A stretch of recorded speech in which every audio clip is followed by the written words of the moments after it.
ফেনীর Mahipal circuit house এলাকা থেকে মোহাম্মদ নাজমুল হাসান নামে এক ভুয়া সেনা কর্মকর্তাকে আটক করেছে যৌথ বাহিনী।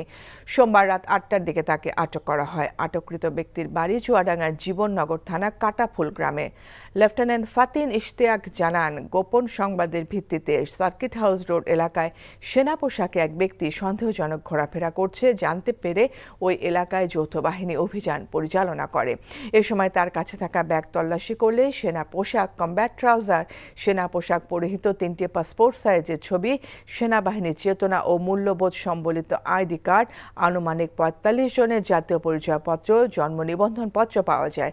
তাকে রাতে ফেনী মডেল থানায় হস্তান্তর করা হয়েছে। তার বিরুদ্ধে আইনি পদক্ষেপ নেওয়া হচ্ছে।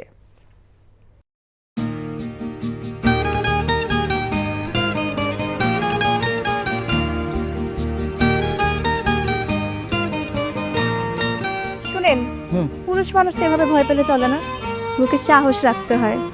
যা বলবেন সোজা সাপটা বলবেন।